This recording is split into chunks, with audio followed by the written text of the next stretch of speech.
اعوذ باللہ من الشیطان الرجیم بسم اللہ الرحمن الرحیم۔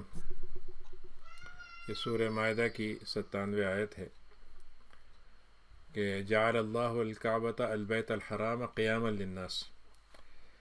اللہ تعالیٰ نے کعبے کی کئی صفتیں بیان کی ہیں۔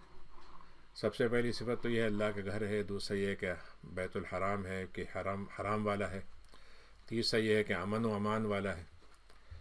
لیکن تیسری چیز جو بڑی خوبصورت یہاں اللہ نے کہی ہے کہ یہ سارے انسانوں کو کھڑا کرنے کا ذریعہ ہے۔ یعنی انسانوں کو اللہ تعالیٰ نے گویا تین چیزوں کو کھڑا کرنے کا ذریعہ بنایا ہے۔ ایک تو دین ہے، جس کو انسان اس کے جڑ جاتا ہے تو دین کے ذریعے سے وہ کھڑا ہوتا ہے اور دین اس سے کھڑا ہوتا ہے۔ اور دوسرا مال ہے، جس سے انسان جو ہے اس کی زندگی کی مادی ضرورتیں جو ہے اس سے کھڑی ہوتی ہیں، اس سے اس کا قیام اور فاؤنڈیشن بنتی ہے۔ اور تیسرا یہ کعبہ ہے جو انسانیت کی جو روح ہے اور جو روحانیت ہے اس کا مظہر سب سے بڑا کعبہ ہے، جس سے انسان جڑنے کے بعد امت بھی بن جاتا ہے، اور یہ امت جو ہے وہ گویا دنیا کے اندر اس کا ایک باقاعدہ ویزیبل وجود ہو جاتا ہے۔ تو اللہ نے کہا کہ ہم نے اس گھر کو، کعبے کو احترام والے گھر بنایا ہے اور لوگوں کے لیے قیام کا ذریعہ بنایا ہے۔ اور اس کے مہینے ہم نے کچھ مہینے رکھے ہیں جو حرام ہیں، اور اس میں کچھ جانور آتے ہیں جو اس کے صرف اسی کے وہاں پر ہی ذبح کیے جاتے ہیں جو حج کے ہوتے ہیں، اور قلائد اور ان کے جانوروں کو جو جس طریقے سے اس میں پٹی ڈال دی جاتی تھی گردن میں ان کے اس زمانے میں نشان کے طور پر۔ اور یہ سب اس لیے ہے کہ ان کو یہ معلوم ہو جائے کہ اللہ تعالیٰ کو آسمان و زمین میں جو کچھ سب اس کو معلوم ہے۔ اللہ تعالیٰ کا علم جو ہے ہر چیز کا ہے۔ لیکن 98 میں اللہ نے کہا یہ بھی سمجھ لو کہ اللہ تعالیٰ کی عذاب بھی بڑا سخت ہے، اور اللہ تعالیٰ غفور و رحیم بھی ہے۔ اللہ تعالیٰ نے کہا کہ ہم نے جو رسول بھیجا ہوتا ہے اس کا کام یہ ہوتا ہے کہ وہ پوری طرح سے بات کو پہنچا دے۔ اور پہنچانے کا مطلب نبی کا صرف اتنا نہیں ہے کہ بات پہنچا دے، بلکہ سمجھا بھی دے اور اس کے معنی بھی بتا دے، اور اس کے بارے میں جو لوگوں کو عمل کر کے بتانا ہو تو وہ بھی کر کے بتا دے۔ تو بلاغ جو ہے بلاغت سے نکلتا ہے، یعنی آخری درجے کا کمال کا الفاظ کا انتخاب، جس سے معنی جو ہے اتنے بھرپور ہو جائیں کہ اس سے بہتر نہ ہو۔ تو اس میں الفاظ بھی شاندار ہوں، معنی بھی شاندار ہوں، اور سمجھنے والے کو بھی اس سے مکمل بات سمجھ میں آ جائے، تو یہ بلاغت ہے۔ اسی سے بلوغ ہوتا ہے کہ بچہ بالغ ہو جاتا ہے، اور اسی سے جو ہے تبلیغ ہوتی ہے، اور اسی سے گویا انسان کا یعنی آخری جو وارننگ کہلاتی ہے اس کو بلاغ کہتے ہیں۔ اللہ تعالیٰ کی طرف سے جو کچھ اللہ کا علم ہے وہ تمہارے ہر چیز پہ حاوی ہے، چاہے وہ تم چھپا کے رکھو یا کھول کے رکھو۔ پھر یہاں اللہ نے ایک عجیب بات کہی ہے، وہ یہ ہے کہ حق اور باطل کا فارمولہ جو ہے اسٹیٹکس کا نہیں ہے، بلکہ صحت اور غیر صحت کا ہے۔ کون صحیح ہے کون غلط ہے یہ ہے۔ 1% صحیح ہے تو وہ صحیح ہے، 99% غلط ہے تو غلط ہے، اس سے 90% سے کوئی فرق نہیں پڑے گا۔ تو اللہ نے کہا کہ خبیث چیز اور طیب چیز برابر نہیں ہو سکتی۔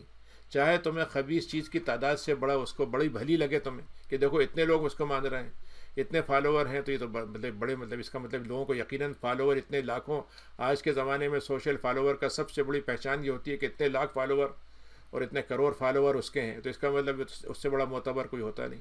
اصل چیز یہ ہے کہ خبیث ہے کہ طیب ہے، یہ طے کرنا ہے، اور اللہ تعالیٰ ہی یہ بتائے گا ہمیں کہ خبیث اور طیب کیسے طے ہوتے ہیں۔ تو دیکھو اللہ سے ڈرتے رہو اے سمجھدار لوگو، اگر تم کامیابی چاہتے ہو۔ اے نبی، اے ایمان والو، تم نبی سے ہر طرح کے سوال مت کیا کرو، اور سوالات کرنے کا مطلب یہ ہے کہ تمہیں دین کو سمجھنا ہے، کوئی بات کنفیوژن کی ہے دور کرنا ہے، کسی بات کے بارے میں ایسی بات جو تم جاننا چاہتے ہو جو ضروری ہے اس بالکل سوال کرو، لیکن خواہ مخواہ کے سوال مت کرو، کیونکہ جتنا سوال کرتے جاؤ گے سختی بڑھ سکتی ہے تمہارے لیے۔ اور یہ اس لیے ہم نے تمہیں کہا ہے کہ اس وقت کے لیے نہیں کہا جب ہر وقت کے لیے، بلکہ جب قرآن اتر رہا تھا، کیونکہ تم کو اگر تم نے سوال کر لیا تو ہو سکتا ہے تمہارے لیے کچھ آزمائشیں ہم بڑھا دیں، اور وہ تمہیں بعد میں بری لگیں گی۔ تو دیکھو اگر تم جب قرآن اتر رہا ہے اس وقت سوال کرو گے تو پھر وہ باتیں تو پھر ظاہر بھی کی جا سکتی ہیں، جبکہ اللہ تعالیٰ چاہتا ہے کہ تمہیں اس سے معافی رکھے تمہیں اس سے۔ یعنی اگر اس نے کچھ باتیں، قرآن حدیث میں آتا ہے کہ آپ نے فرمایا کہ اللہ نے جو باتیں تھیں بتا دی، اور جن کو نہیں بتایا تو بھولا نہیں ہے وہ، بلکہ اس کا مطلب بھی تمہارے لیے رعایت رکھی۔ قد سأل قوم، اور اس سے پہلے قومیں گزر چکی ہیں، موسیٰ کا تذکرہ، موسیٰ کی قوم کا تذکرہ گزر چکا ہے، کیسے ایک سوال کیا تھا گائے کے بارے میں، کرتے چلے گئے اور آخری حد کو پہنچ گئے، اور اس کے بعد کوئی راستہ ہی نہیں تھا ان کے پاس کہ ایک گائے کے علاوہ کوئی اور ان کا کام کرتی، تو وہ کفر تک پہنچ گئے وہ۔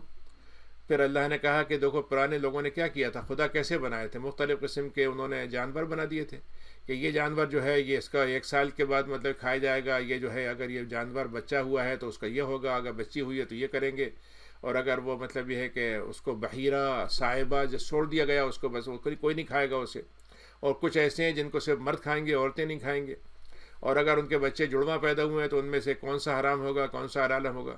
اس طریقے سے انہوں نے حام مختلف قسم کے بزرگوں کے نام رکھ رکھے تھے اور ان کے نام سے پھر خدائی کرنے لگے تھے۔ تو دیکھو یہ اللہ تعالیٰ نے ایسی کوئی چیز نہیں بنائی ہے، نہ تو اس نے بنائی ہے نہ وہ اس کو صحیح سمجھتا ہے۔ وہ تو صرف کفر کرنے والے تھے جنہوں نے جھوٹی جھوٹی باتوں کو بہتان کے طور پر بنا رکھا تھا۔ اللہ تعالیٰ نے ایسے لوگوں کے لیے تو وہ عقل جو تھی اس کو بھی ان کی عقل ہی جو تھی وہی استعمال نہیں کر پائے اسے۔ وَإِذَا قِيلَ لَهُمْ تَعَالَوْا، جب ان سے کہا جاتا ہے کہ اللہ اس کے رسول نے جو اتارا ہے اس کی طرف آ جاؤ، قالوا حسبنا، تو وہ کہتے ہیں ہمارے باپ دادا سے جو چیزیں چلی آ رہی ہیں وہی ہمارے لیے کافی ہیں۔ تو اللہ تعالیٰ نے کہا کہ تمہارے باپ دادا کو اگر کوئی بات نہ معلوم ہو اور تمہیں معلوم ہو جائے تم کیا کرتے ہو؟ اس وقت تو تم ان کے باپ دادا یاد نہیں آتے، لیکن تم اس کے معاملے میں تم باپ دادا کے حوالے دیتے ہو سکتا ہے ان کو پتہ نہ ہو سکتا ہے ان کو ہدایت نہ ملی ہو۔ یا ایھا الذین آمنوا علیکم انفسکم، اللہ تعالیٰ نے یہاں بہت اہم بات مسلمانوں کے لیے کہی ہے کہ اے ایمان والو تمہارے سارے کام ہیں، ساری دنیا کو تم اسلام کی طرف بلا لو، اس میں لگے رہو، سب کچھ کرو، لیکن ایک بات یاد رکھو کہ اگر ساری دنیا کوہ پہ اتر آئے تو تمہیں اپنی فکر کرنی ہے۔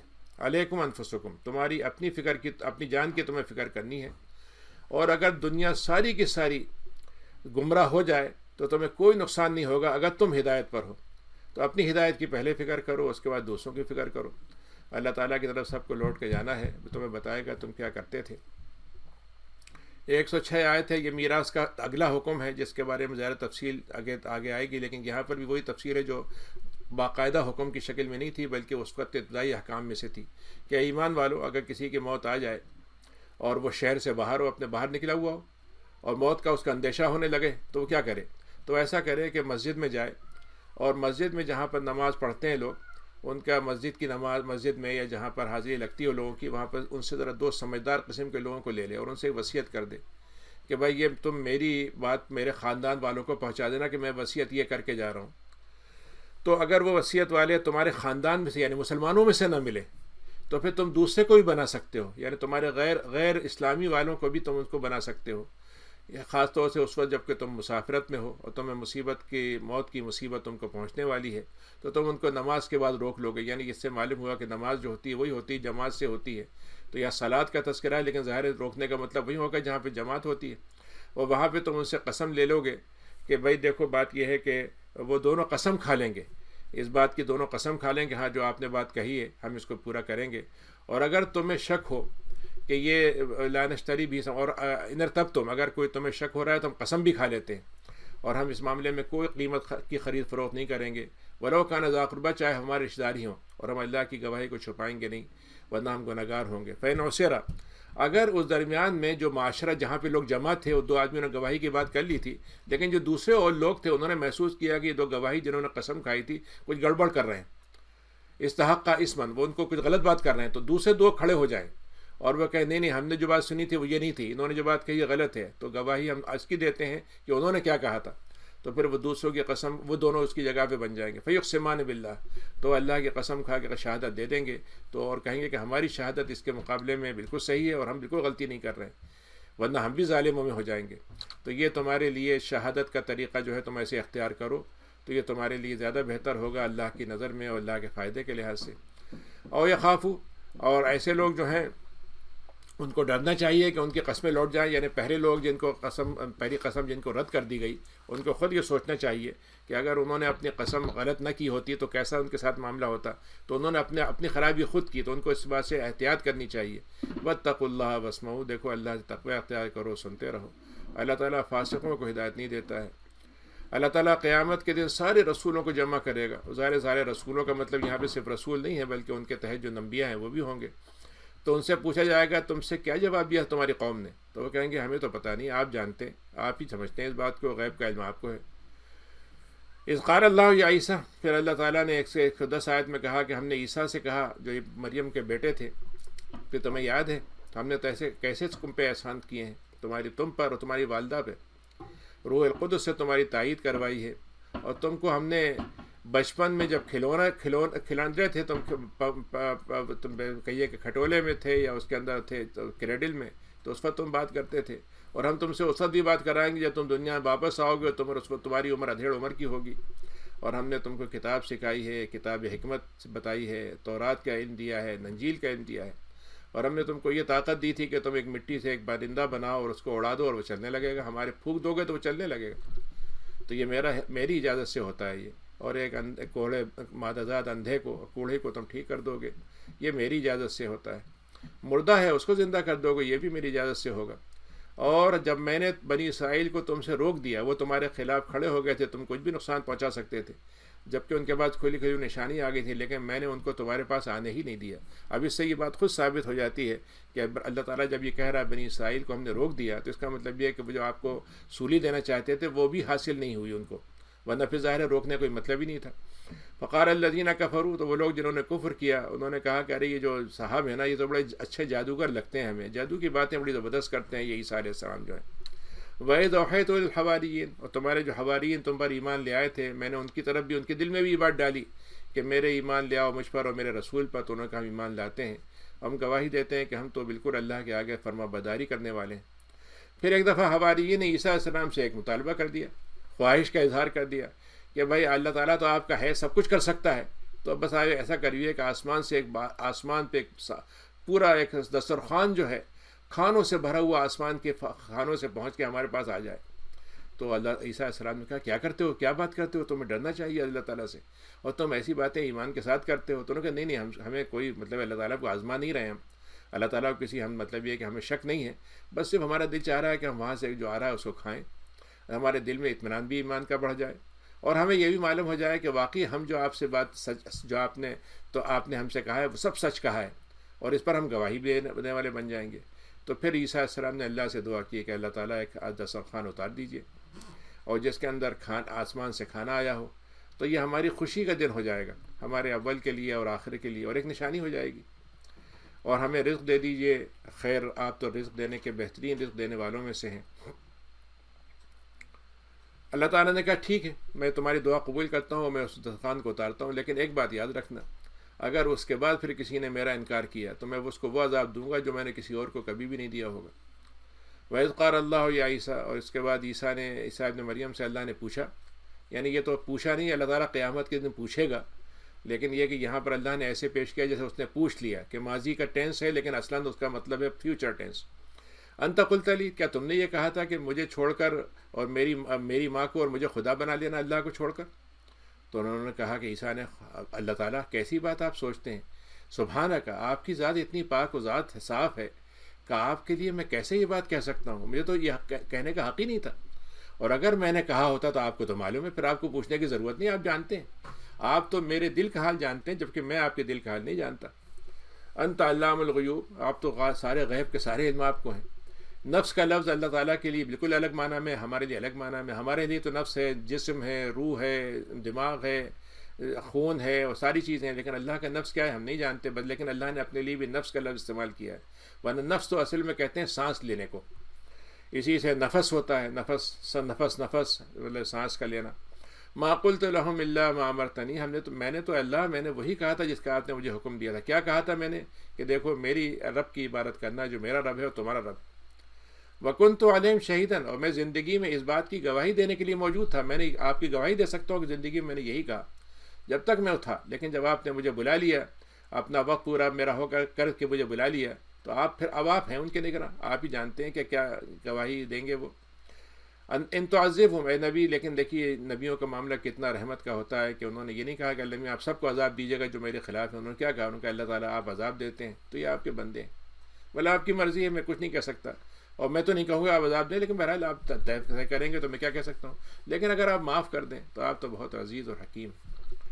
تو اللہ تعالیٰ کہتا ہے 119 آیت میں کہ دیکھو وہ دن ایسا ہوگا قیامت کا جس میں صرف سچ لوگوں کو فائدہ پہنچائے گا، جو سچے ہوں گے وہی کامیاب ہوں گے، ان کے لیے جنتیں ہوں گی، بہتے ہوں گے، دریا بہتے ہوں گے، ہمیشہ رہیں گے، اور وہ اللہ سے راضی ہوں گے، اللہ ان سے راضی ہوگا، اور یہی اللہ تعالیٰ کی طرف سے بڑی کامیابی ہے۔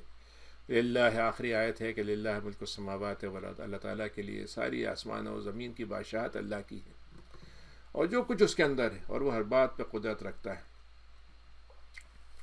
اب یہ سورہ انعام ہے، یہ مکی صورت ہے، تو آپ دیکھیے کہ بقرہ، آل عمران اور آپ نساء کے بعد اور مائدہ کے بعد اب یہ گویا مکی صورت جو ہے آئی ہے، گویا 5 صورتوں کے بعد یا 4 صورتوں کے بعد اگر سورہ فاتحہ کو الگ کر دیں تو الحمدللہ الذی خلق السماوات والارض، اللہ تعالیٰ کی تعریف ہے، تمام تعریف اللہ کی ہیں جس نے آسمانوں و زمینوں کو پیدا کیا ہے، آسمانوں کو زمین کو پیدا کیا ہے، تاریکی اور روشنی بنائی ہے، بنائی تو اس نے نور ہے، لیکن ظاہر ہے کہ نور یہاں نہیں ہوگا، وہاں تاریکی ہو جائے گی۔ ثم الذین کفروا بربہم، اور یہ ظاہر ہے کہ تاریکی جو ہے وہ ہے جو آنکھوں سے بھی دیکھی جا سکتی ہے اور کفر و ایمان کی بھی ہو سکتی ہے۔ ثم الذین کفروا، پھر وہ لوگ جو کفر کرتے ہیں وہ اپنے رب کے ساتھ برابری کرتے ہیں۔ عدل کا لفظ یہاں پر اللہ نے استعمال کیا ہے، لیکن عدلہ کا ایک مطلب ہوتا ہے دو چیزوں کو مساوی قرار دینا، یعنی دوسرے الفاظ میں یہ کہیں کہ بھائی بات یہ ہے کہ اللہ تعالیٰ تو رزق دیتا ہے، لیکن فرض کیجئے کہ صاحب فلاں حاکم تو مجھے رزق دیتا ہے، تو بھائی بات یہ ہے کہ مجھے تو اس کا بھی اتنا احسان مند ہونا پڑے گا۔ تو یہاں پہ عادلون کا مطلب یہ ہے کہ اللہ تعالیٰ کی کوئی برابری نہیں ہو سکتی، لیکن لوگ دوسروں کو اللہ کے برابر لانے کی کوشش کرتے ہیں اور وہ سمجھتے ہیں ہم انصاف کر رہے ہیں، جبکہ اللہ بھی ظلم ہے۔ هو الذی خلقکم من طین، تم کو اس نے مٹی سے پیدا کیا تھا، پھر تمہارے لیے ایک مدت طے کر دی ہے، اور اللہ تعالیٰ کے لیے ہر شخص کی ایک مدت مقرر ہے، تم چاہو تو شک کرتے رہو اس میں۔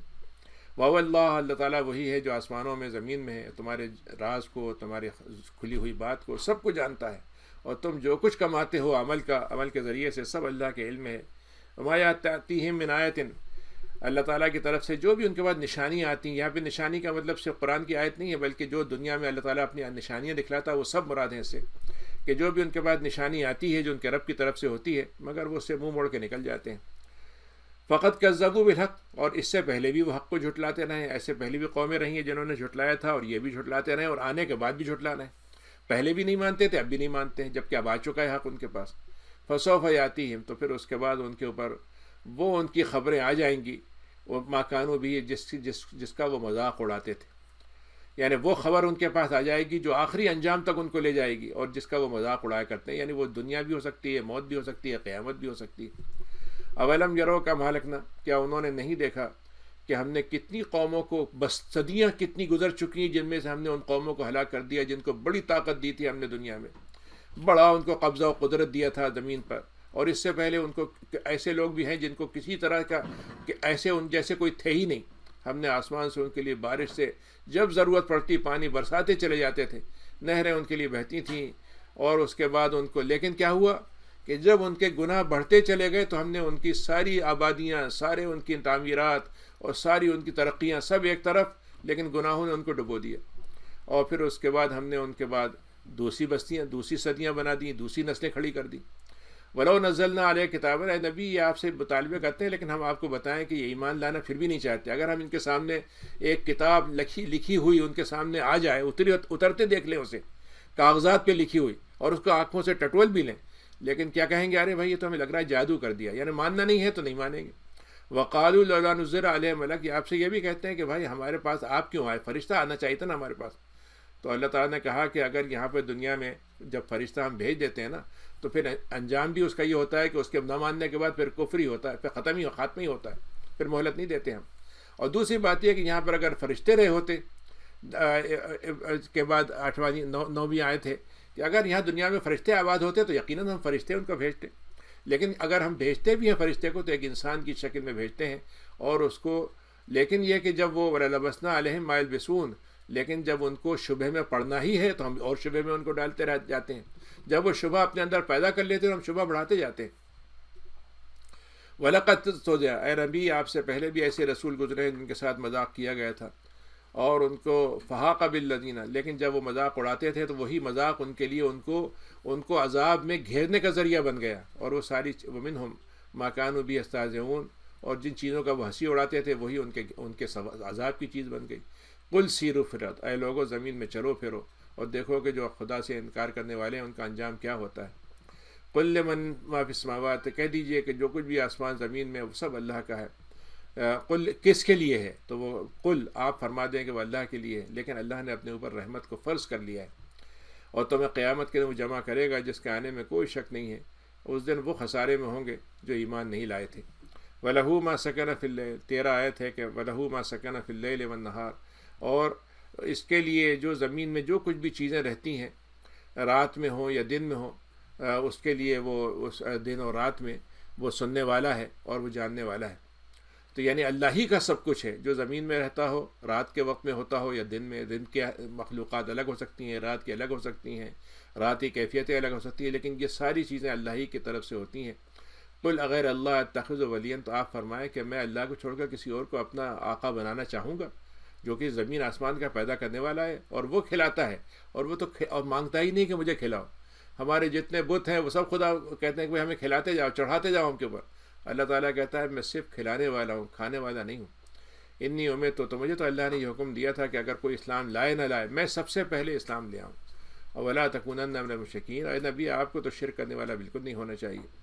قل انی اخاف، اور آپ ان سے یہ بھی کہہ دیں کہ مجھے بھی ڈر لگتا ہے، میں نبی ہوں، لیکن اگر میں اپنے رب کی نافرمانی کروں تو مجھے بھی یہ خوف ہے کہ کہیں مجھ کو بھی عذاب عظیم نہ آ جائے، اور جس سے اس عذاب کو پھیر دیا جائے بس سمجھیے کہ وہ رحم میں آ گیا، اللہ کے رحمت میں آ گیا۔ یہی ہے وہ کامیابی جو کھلی کھلی ہے۔ ان یمسسک اللہ بضر، اگر اللہ تعالیٰ کسی کو تھوڑی تکلیف کے ساتھ تھوڑی تکلیف کو چکھا دے تو کوئی اس کو ہٹا نہیں سکتا سوائے خدا کے، اور اگر اللہ تعالیٰ خیر پہنچانا چاہے تو کوئی آدمی اس کو روک نہیں سکتا۔ اللہ تعالیٰ ہر بات پہ قدیر قدرت رکھتا ہے۔ وَهُوَ الْقَاهِرُ فَوْقَ عِبَادِهِ، اللہ تعالیٰ کا حکم چلتا ہے، اس کا قبضہ چلتا ہے، اس کا اختیار چلتا ہے اللہ تعالیٰ کا ہر بندے پر، بڑے بڑے حکمراں ہوں، بڑے بڑے طاقتور ہوں، اللہ کے آگے سب بندے ہیں اور سب اللہ کے آگے جھکے ہوئے ہیں، اور وہ حکیم ہے اور خبیر ہے۔ قُلْ أَيُّ شَيْءٍ أَكْبَرُ شَهَادَةً، تمہیں کس کی گواہی چاہیے؟ سب سے بڑی گواہی تو اللہ تعالیٰ دینے والا ہے، جو ہمارے اور تمہارے درمیان میں گواہی دے رہا ہے۔ وَأُوحِيَ إِلَيَّ، اور میری طرف اس بات کی وحی کی گئی ہے یہ قرآن کی شکل میں، تاکہ میں تمہیں ڈرا دوں اور تمہیں میں پہنچا دوں۔ وَمَن بَلَغَ، اور جس تک میری بات پہنچے اس کو میں بات اپنی پہنچا کے اس کو وارننگ دے دوں۔ إِنَّكُمْ لَتَشْهَدُونَ، تم تو اس بات کی گواہی دیتے ہو کہ اللہ تعالیٰ کے علاوہ بھی خدا ہے۔ آپ ان سے فرماتے ہیں کہ مگر یہ گواہی میں نہیں دوں گا، میں تو صرف یہ کہوں گا کہ اللہ تعالیٰ ایک ہے، اور میں تمہارے شرک سے بالکل برات ظاہر کرتا ہوں۔ الذین آتیناہم الکتاب، کہ وہ لوگ جن کو ہم کتاب دیتے ہیں، جن کو ہم نے کتاب دی تھی، اہل کتاب میں سے یہودی اور عیسائی، ان کو آپ کے بارے میں اتنی معلومات ہیں کہ جیسے کہ ایک باپ اپنے بیٹے کو پہچان لیتا ہے، ہزاروں کا مجمع ہو، بیٹے کو آدمی کو الگ پہچان لے گا، اس کا آواز سے پہچان لے گا، اس کی شکل سے پہچان لے گا، اس کے ذرا سی کوئی بھی علامت ہوگی اسے پہچان لے گا۔ تو یہ تو آپ کو بالکل ایسے پہچان سکتے ہیں اگر کتاب میں پڑھ کے دیکھنا چاہیں تب بھی، لیکن یہ کیا ہے، نہیں ماننا ہے تو نہیں ماننا ہے۔ الذین خسروا انفسہم، بہرحال جو خسارے والے وہ ہیں، وہ ہیں جو ان کا خسارہ ان کی جان کو لگے گا، یعنی دنیا خسارے میں ہوتی ہے، مال کھو گیا، اس کی دولت لٹ گئی، اس کی حکمرانی چلی گئی، لیکن وہ خسارہ سب سے بڑا کہ جس میں جان ہی چلی گئی۔ اور یہ خسارہ کیسے ہوگا؟ کیونکہ وہ ایمان لا کے اپنے آپ کو حرام کر لیں گے۔ ومن اظلم، وہ ظالم کتنا ہوگا، بڑھ کر کتنا بڑا ظلم کرے گا، جو اللہ پہ جھوٹی بات کو بہتان بنا کے سمجھ رہا ہے کہ جھوٹا ہے، لیکن پھر بھی بنانے پہ اتر آیا اور کہتا چلا جا رہا ہے۔ اور کذب بآیاتی، یا وہ آدمی جو اللہ کی آیتیں آئیں تو ان کا انکار کر دے۔ ظالموں کو کوئی کامیابی نہیں ملتی۔ وَيَوْمَ نَحْشُرُهُمْ جَمِيعًا، اس کے بعد 44 سے 42 آیت ہے کہ ہم تمہیں وہاں پر لوگوں 32 آیت ہے کہ ہم تمہیں وہاں پر جمع کریں گے قیامت کے دن۔ اب ان سے پوچھیں گے وہ جن کو تم ہمارے ساتھ شریک ٹھہراتے وہ کہاں پر ہیں؟ این شرکاؤکم، کہاں ہیں وہ تمہارے شریک جن کو تم سمجھتے تھے کہ یہ اللہ کے ساتھی ہیں؟ ثم لم تکن فتنتہم، اس وقت ان کے پاس کوئی بات کہنے کے لیے ہوگی نہیں، کوئی بات ان کو سوجھے گی نہیں، یعنی وہ جو طرح طرح کے فتنے اٹھاتے تھے، طرح طرح کے شوشے چھوڑتے تھے، وہاں پر سارے شوشے ان کے ختم ہو جائیں گے۔ اس وقت تو وہ دوسری بات کہیں گے، کہ اللہ کی قسم، ہم آپ کی قسم کھا کہتے ہیں ہم نے تو کبھی شرک نہیں کیا۔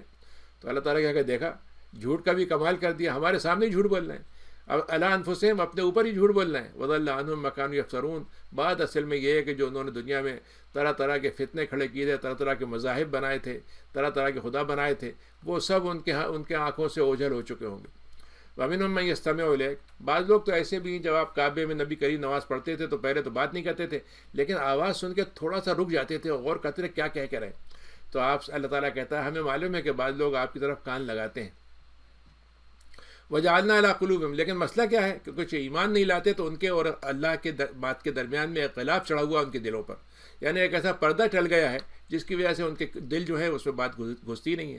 کیوں؟ اس لیے کہ وہ اس کو سمجھنا ہی نہیں چاہتے ہیں۔ اور وفی آذان وقرا، اور اصلاً تو ان کے کان جو ہے اس میں ڈھانٹے لگے ہوئے ہیں، اس میں تو انہوں نے اپنے کچھ کان میں کچھ چیزیں بھر رکھی ہیں، روئی کے ٹکڑے لگا رکھے ہیں۔ بہرحال وہیں یروا کل آیۃ لا یؤمنون بہا، یہ لوگ ایسے ہیں کہ اگر ساری نشانیاں دنیا کی جتنے اللہ تعالیٰ دکھانا چاہتا ہے کوئی بھی دکھا دے یہ ایمان نہیں لائیں گے۔ حتیٰ اذا جاؤک، اے نبی جب یہ آپ کے پاس آتے ہیں تو آپ سے تو الٹی بحث بازی شروع کر دیتے ہیں۔ یقول الذین کفروا، اور آپ سے کہیں گے ارے بھائی کیا سنا رہے ہو ہمیں، تمہیں نہیں معلوم، ہمیں تو بڑے بڑے ہم نے قصے سن رکھے ہیں، پرانے کہانیاں، تو آپ ایک کہانی سنانے والے آپ بھی آ گئے، تو ہم سے تم آگے کیا جاؤ گے؟ تو 36 آیت ہے کہ وہم ینہون عنہ وہم ینأون عنہ، اے اللہ تعالیٰ یہ نہیں سر، اللہ کے نبی 26 ہے یہ، 36 نہیں ہے، 26 ہے. 26 ہے، اچھا ہاں وہ ذرا سا تھوڑا جی سا جی، تیز، ہاں وہی. ایک منٹ میں تھوڑی سی میں نے یہاں پر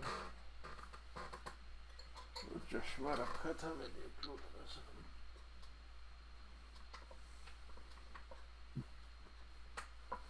اچھا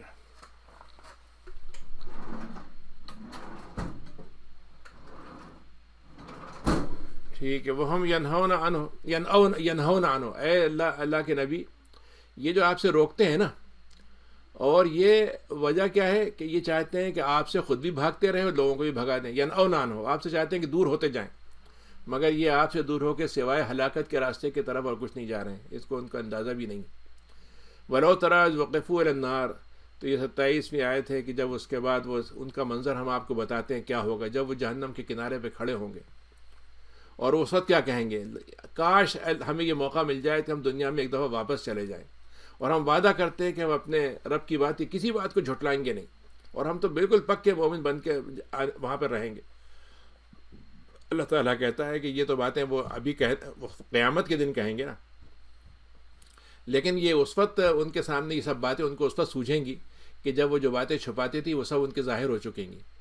اچھا ہم تمہیں اے نبی یہ بتا دیں کہ جو وعدہ کر رہے ہیں نا کہ واپس جا کے ٹھیک ہو جائیں گے، وَلَوْ رُدُّوا، اگر ان کو لوٹا بھی دیا جائے تو یہ پھر وہی سب کچھ کریں گے جو ابھی کر رہے ہیں، جس بات سے ان کو روکا گیا، اور پھر جھٹلانے پہ اتر آئیں گے.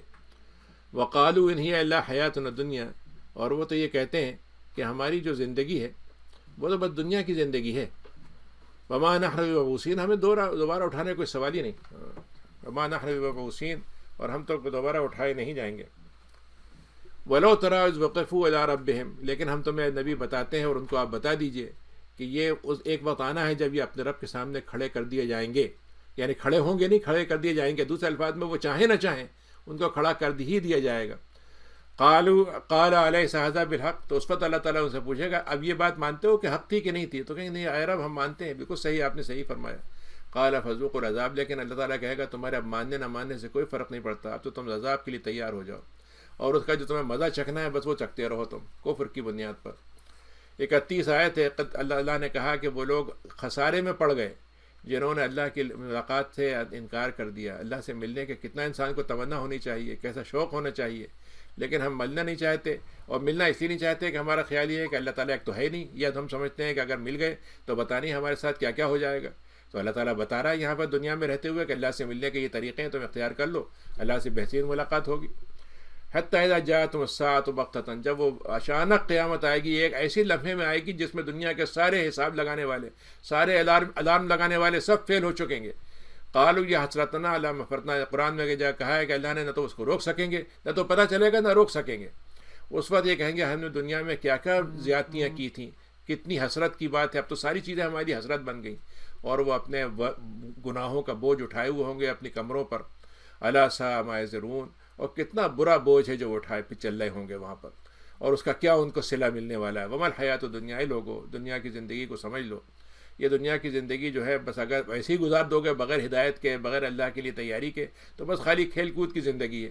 کہ کھیل کود کے بھی اتنے سیریت اصول ہوتے ہیں کہ ایک سیکنڈ کے اندر 10ویں حصے میں بھی ایک آدمی جیت جاتا ہے، ایک آدمی ہار جاتا ہے، اور اس کے لیے سینکڑوں سال کہہ لیجیے تیاری کی جاتی ہے. ایک آدمی 10 سال 20 سال تیاری کرتا ہے، لیکن کھیل کھیل ہی رہتا ہے. آپ کھیل کا دنیا میں کوئی بھی نام دے دیں، کروڑوں اس پہ خرچ کر دیں، لیکن کھیل کھیل رہے گا. کھیل کا مطلب کیا ہے کہ تھوڑی دیر کے لیے مزہ لیا، اس کا بعد ختم.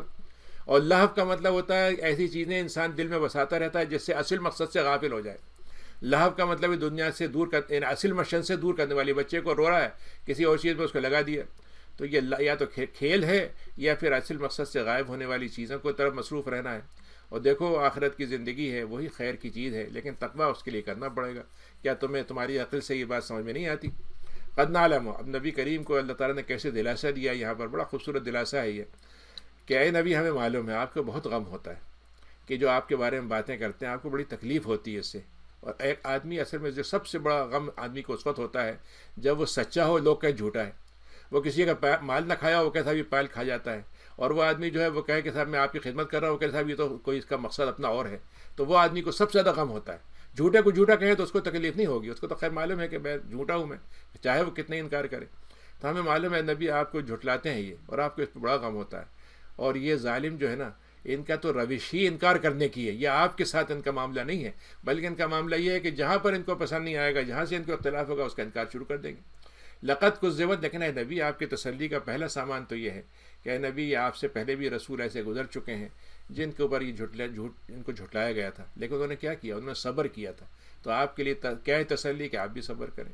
اور پھر اس کے بعد اللہ کی طرف سے ان کو مزیت بھی دی گئی، لیکن اس کے بعد ایک بات آتا ہے جو ہماری مرض ان کو آ جاتی ہے، اور ہمارے کلمہ جو ہے، جو ہم نے وعدہ کیا ہوتا ہے، جو ہم نے طے کر دیا ہے، وہ کوئی بدلنے والا نہیں ہوتا، نہ ہم بدلتے ہیں نہ کوئی اور بدلے گا۔ اور آپ کو تو ہم نے وہ رسولوں کی خبریں بتا دی ہیں۔ پھر اس کے بعد اللہ نے ایک عجیب بات کہی نبی سے کہ اچھا فرض کیجئے کہ آپ کو یہ غم ہو رہا ہے اور آپ کو ہماری مدد بھی نہیں آ رہی، تو آپ اس کے بعد کریں گے کیا؟ آپ کے بعد بتائیے آپ کے بس میں کیا ہے؟ تو اے نبی اگر آپ کو بہت برا لگ رہا ہے، یہ گراں گزر رہی ہے کہ وہ آپ کی بات کو نہیں مان رہے ہیں، تو آپ ایسا کریں کہ زمین میں سرنگ کھود لیں ایک، اور سینکڑوں کلومیٹر کی سرنگ کھود لیں، یا آپ ایسا کریں ایک سیڑھی بنائیں اور آسمان میں چڑھ جائیں۔ تو اس سے کیا ہوگا؟ آپ کا کیا خیال ہے؟ اس سے کوئی فرق پڑ جائے گا کیا؟ اس کے نتیجے میں جو آپ کا مشن ہے وہ پورا ہو جائے گا؟ کیا یہ لوگ آپ کی بات مان لیں گے؟ کہنے کا مطلب یہ کہ آپ جو کوششیں کر رہے ہیں یہی اصل میں نتیجہ دیں گی۔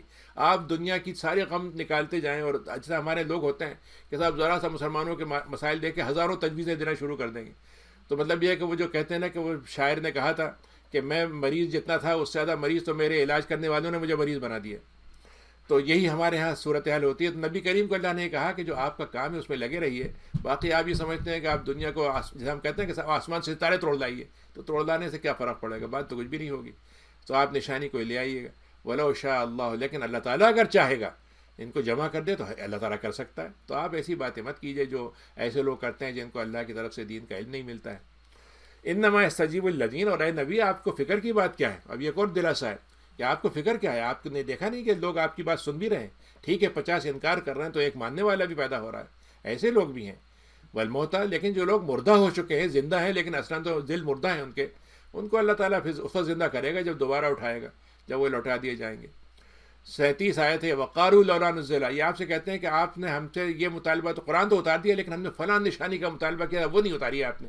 تو آپ اس سے یہ کہتے ہیں کہ بہرحال اللہ تعالیٰ قادر ہے، اللہ تعالیٰ کی قدرت میں کوئی مسئلہ نہیں ہے کہ وہ نشانی بھی جو تم مانگ رہے ہو دے دے، اور تمہارے لیکن لوگ جانتے نہیں ہیں۔ پھر اللہ نے 38 آیت میں کہا کہ نبی یہ زمین آسمان میں کیا کیا ہو رہا ہے آپ دیکھیے نا، آپ ایک انسانی مخلوق تو نہیں ہے، یہاں پہ لاکھوں مخلوقات ہیں، کوئی زمین میں چل رہا ہے، کوئی اڑ رہا ہے، کوئی رینگ رہا ہے، کوئی مطلب گھسٹ کے جا رہا ہے، کوئی ایک پیر پہ، کوئی 2 پیر پہ، جو بھی ہیں اس کے میں دابۃ فی الارض، زمین میں رینگنے والی جانور ہیں، اور جو زمین ہوا میں اڑتے ہیں اپنے پروں سے، ان کی امتیں کی امتیں ہیں، یعنی ایک انسان ایک کوا نہیں ہے، ایک پرندہ نہیں ہے، ان کے مطلب جیسے کہتے ہیں کہ دراڑ کی دراڑ ہیں، تو ان کے مطلب کتنے ہی گروپ ہوتے ہیں۔ ما فرطنا، اور ہم نے سب کا نام کتابوں میں لکھ رکھا ہے، سب چیزیں ہمارے پاس لکھی ہوئی ہیں، اور ہم ان سب کو جمع بھی کر لیں گے۔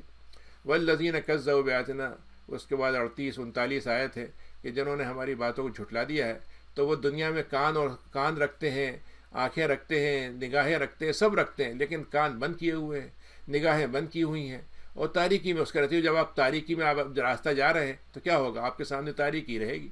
تو جس کو اللہ تعالیٰ چاہتا ہے گمراہ کر دیتا ہے، اور جس کو چاہتا ہے سیدھے راستے پہ لے جاتا ہے۔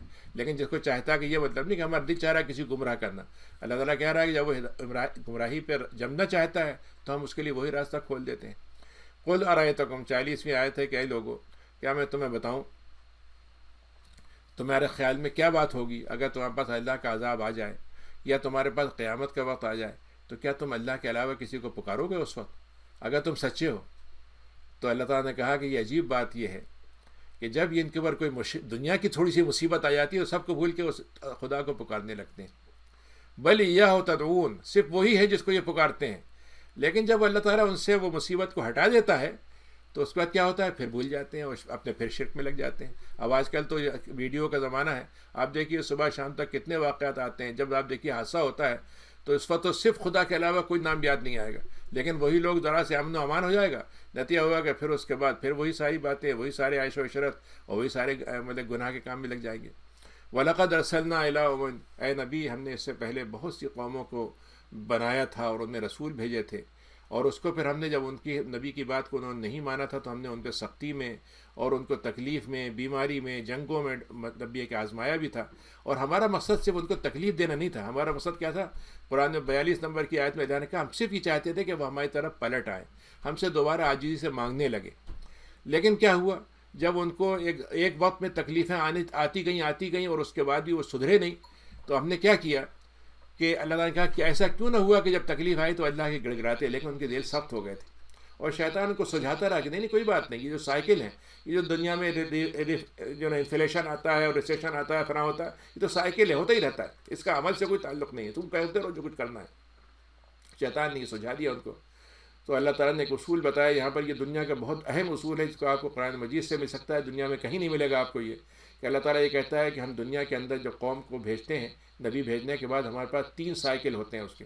پہلا، نبی اپنی بات پوری کرتا ہے، اس کے بعد جب وہ مطلب نبی کی بات کو نہیں مانتے ہیں تو اس کے بعد بھی ہم ان کو تھوڑا سا جھٹکے دیتے ہیں مختلف، تاکہ سدھر جائیں. اور جھٹکے کے بعد پھر مطلب یہ کہ اللہ تعالیٰ کی طرف سے وہ پلٹتے بھی ہیں، پھر ہم کھول دیتے ہیں. لیکن جب جھٹکے کا ایک وقت مقرر ہوتا ہے، وہ نکل جاتا ہے، تو اس کے بعد ہم کیا کرتے ہیں؟ ہم ان کے بعد دنیا، تیسرا سائیکل آ جائے کہ دنیا کی ساری نعمتیں ان پہ کھول دیتے ہیں.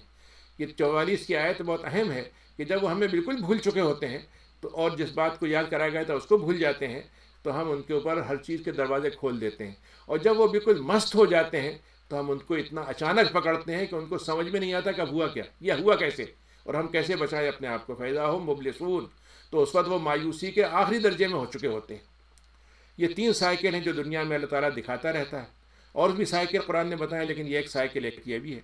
فَقَطَعَ دَابِرَ الْقَوْمِ الَّذِينَ ظَلَمُوا، تو اس کے بعد جو ظالم ہوتے ہیں ان کی ہم جڑ کاٹ دیتے ہیں، ان کا کوئی وجود نہیں رہتا.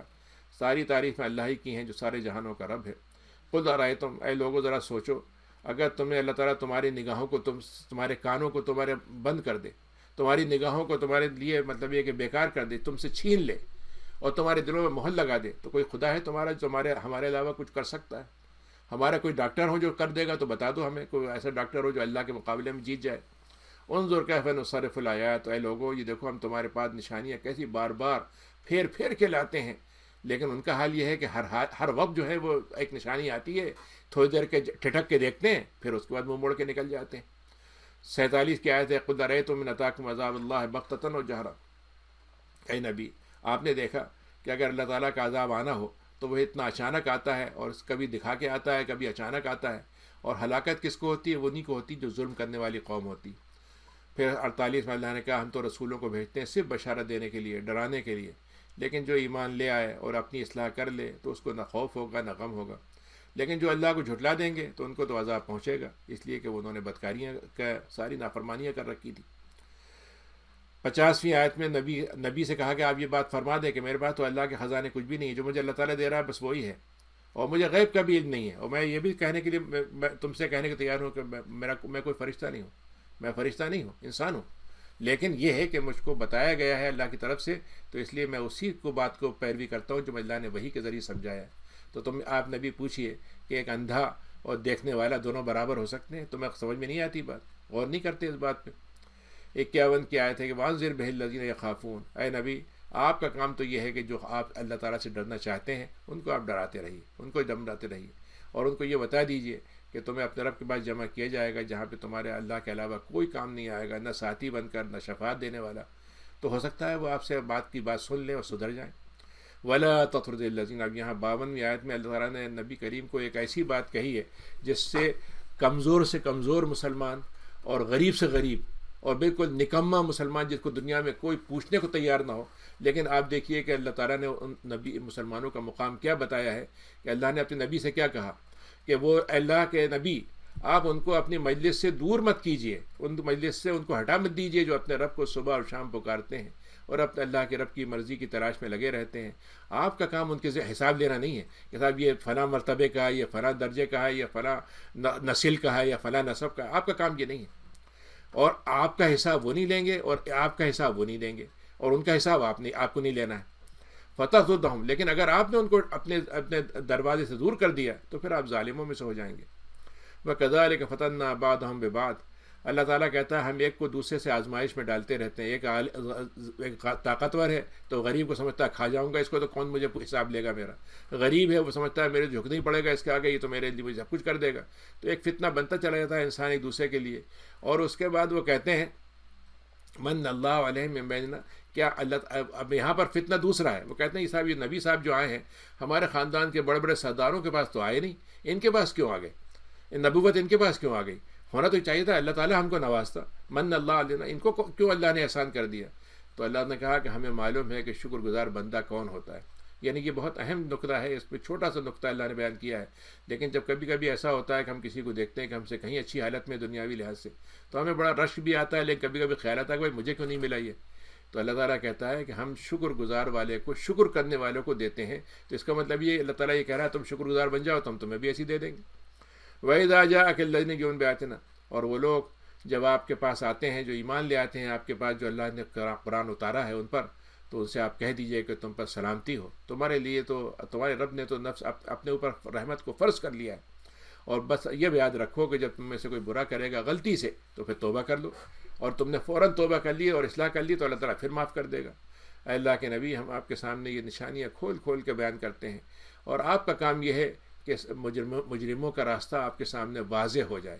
ہم بھی چاہتے ہیں کہ ان نشانیوں کے ذریعے سے آپ کو یہ معلوم ہو جائے کہ مجرمین کا راستہ کیا ہوتا ہے اور مومنین کا راستہ کیا ہوتا ہے. قُلْ نُہِیتُ 56ویں آیت ہے کہ اللہ نے کہا اپنے نبی سے کہ آپ فرما دیں کہ مجھے اس بات سے روکا گیا ہے کہ میں اللہ کے علاوہ کسی کی عبادت کروں.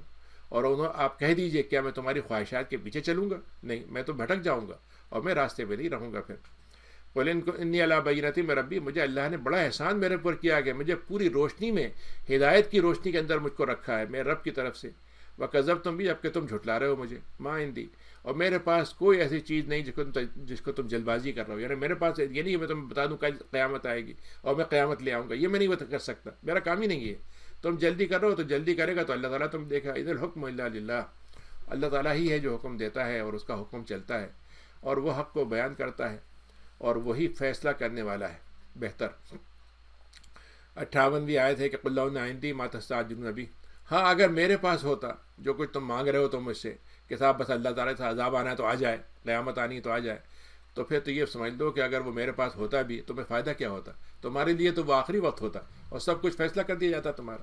اور اللہ تعالیٰ ظالموں کے ساتھ خوب جاننے والا ہے.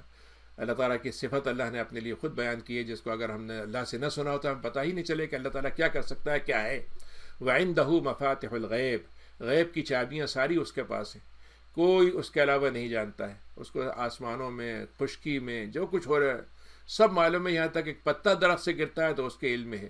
ایک دانہ داری کی رات کی تاریکی میں، اندھیرے میں کہیں پر ہوتا ہے وہ اللہ کو معلوم ہے. اور کوئی تازہ چیز، کوئی سوکھی ہوئی چیز، سب اللہ کے پاس لکھی ہوئی ہے. پھر اس کے بعد 60ویں آیت ہے کہ وہی تم کو رات میں بھی جب وقت ہوتا ہے وفات کا، کسی کا رات میں ہوتا ہے اور کسی کے لیے تم ویعلم ہو تو اس کو پتہ چل جاتا ہے کہ زندگی میں رات میں وفات ہو رہی تھی، دن میں کیا ہوا تھا اس کے ساتھ، کیا گزرا تھا اس کے ساتھ. پھر اس کے بعد تم کو دوبارہ اٹھائے گا تاکہ تمہاری مدت کو پورا کرے. ثم الیہ مرجعکم، اور پھر تمہیں لوٹایا جائے گا اس کی طرف، اللہ کی طرف. ثم ینبئکم، پھر وہ تمہیں بتائے گا تم کیا کرتے تھے. وہو القاہر فوق عبادی، پھر اللہ نے یہ جملہ دوبارہ کہا ہے کہ اللہ تعالیٰ کا اپنے بندوں پر پوری طرح سے کمانڈ ہے، پوری غلبہ ہے. اور وہ اللہ تعالیٰ نے تمہارے لیے ایسے فرشتے رکھے ہیں جو تمہاری حفاظت کرتے ہیں، نگرانی بھی کرتے ہیں اور حفاظت بھی کرتے ہیں. حتیٰ اذا جاء احدکم الموت، لیکن جب موت کا وقت آ جاتا ہے تو پھر وہ وفات بھی دے دیتے ہیں. یہاں پر یہ بالکل واضح ہو گیا کہ موت اور وفات دو الگ الگ چیزیں ہیں. موت اصل چیز ہے، وفات اس کا اعلان ہے کہ یہ موت کا وقت ہو گیا، پورا زندگی کا وقت پورا ہو گیا اور موت آ گئی.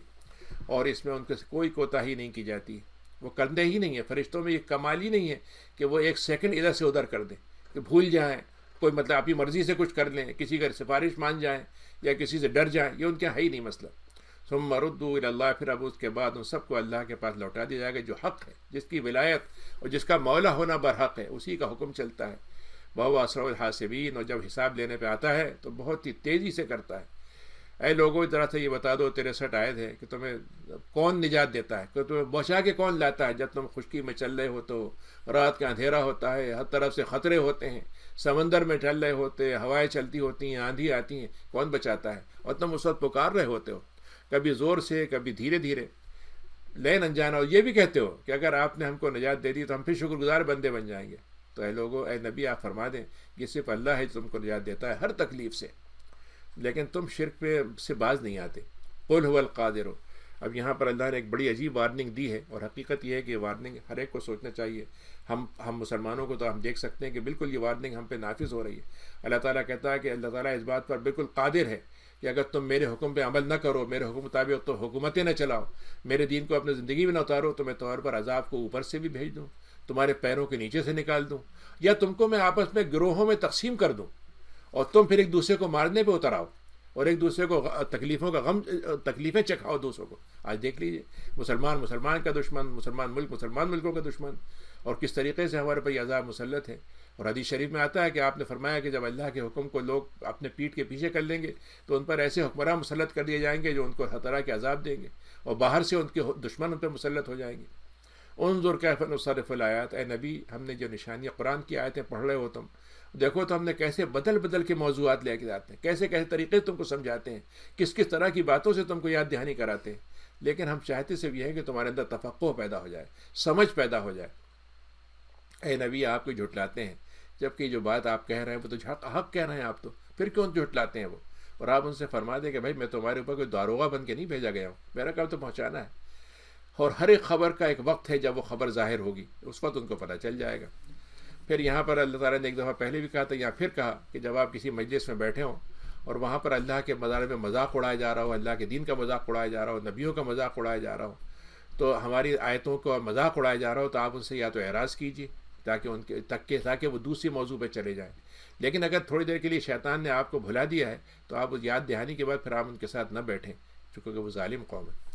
وما الذین یتقون من حساب من شیء. اور وہ لوگ جو اپنے حساب کے بارے میں جو تقوی کرتے ہیں اور اس ساتھ ان کا خیال رکھتے ہیں کہ ہمارا اللہ تعالیٰ حساب لے گا، من شیء، ان کے لیے کوئی مسئلہ نہیں ہے. اور لیکن یہ اللہ کی طرف سے ذکرہ ہے، دہانی ہے، تاکہ وہ اور ڈرتے رہیں.